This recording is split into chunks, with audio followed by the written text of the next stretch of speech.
I think that the trouble these days is that the young are mollycoddled. Oh, yes, I completely agree. I was coming to the club just the other day. Yes, you were coming... to the club. To the club. Sorry. To the club. I was about to arrive at the club. I thought it was Wednesday for a moment. No, it wasn't that day.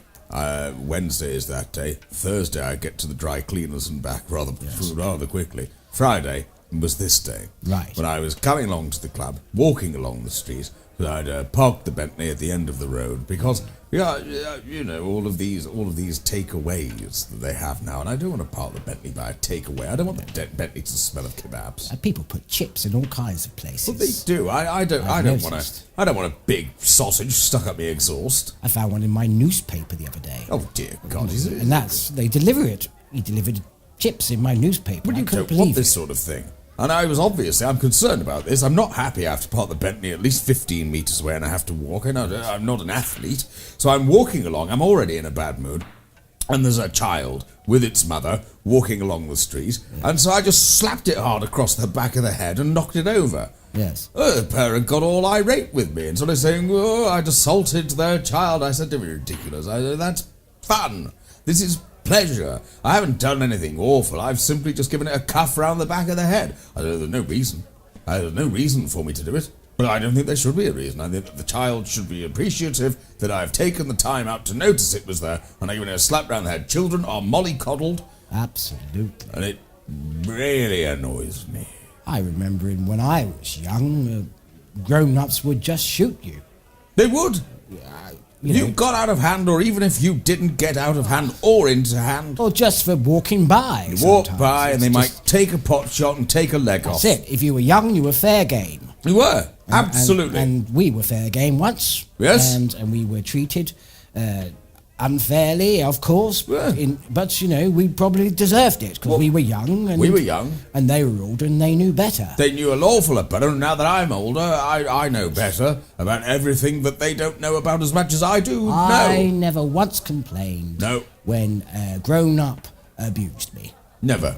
Even in church, when Sister Cockburn... Do you remember Sister Cockburn? I remember Sister Cockburn. She used to do the most dreadful things you could imagine to young children. She did. She once wrapped my hand in barbed wire. Yes? For purely singing out of key. Well, you can't blame the woman for that. Yes, I remember one time when she put my hand on the piano keys and just started smashing the lid down constantly This went on for about 45 minutes. I mean, it's why I write with my left hand. There's something wrong with me when I write. It's because I can't use the right hand. That's useless these days. I am right-handed. Yes. It's just I can't use it. Well, not often. But I remember she could be a little bit vicious. Oh, yes. On occasion. Awfully so. But it was for your own good. Yes. It was for your own good. Do you remember that little blind orphan child who... Gregory. Yes, Gregory. Father died on the Lusitania. Yes. Mother they said his mother died of the clap. Well, that's what I heard. They lied and said, Gregory, your mother's gone off to try and make some money. I heard she just died of the clap. Yes. They found her in a wheelbarrow. Yes. Riddled. Absolutely. Riddled with the clap. Riddled with the clap. Now, I remember with Gregory, at one point, he used to get very upset. Well... And he was all saying, big soft boy. Yes. Why is my father dead? Why is my father dead? I used to say, come on, Gregory, let's go and play rugby. But he just stood there crying, bloody softy. Absolutely ridiculous. Now, I remember he had that little puppy. Yes. Which was meant, cheered him up. I admit it cheered him up. But it didn't do him any good. It didn't build up the moral fibre in any way at all. I remember one day, Sister Cockburn said to him, "Oh, Gregory, maybe I should take your puppy for a walk." And he wasn't sure about this. Yeah. Because, of course, the puppy was his pride and joy. And he didn't let anyone touch it. But this was a nun. This was a woman of the cloth. So why not? And we were sat there, as I recall. And then I heard a noise. And the noise went... like that, with a sort of a barking noise or a yelping noise. Gregory was saying, well, what's the noise? Where's my puppy? Where's Mr. Stevens? I said, Mr. Stevens is going to be fine. He's just gone for a walk with Sister Cockburn. He'll be back in a minute. Well, didn't come back. Sister Cockburn didn't come back. So we thought we'd better go and look for Mr. Stevens, the dog.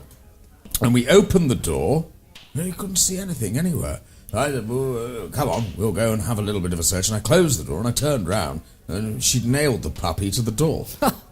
Which I thought was funny. It was funny. I think, Gregory, look, there's Mr. Stevens. He's not missing at all. That he's got a nail through his anus. Gregory didn't find it funny. Gregory jumped in a river. Gregory'd do anything to make a point, the little bugger. What a drip. What a drip. He certainly was after 3 days in the river.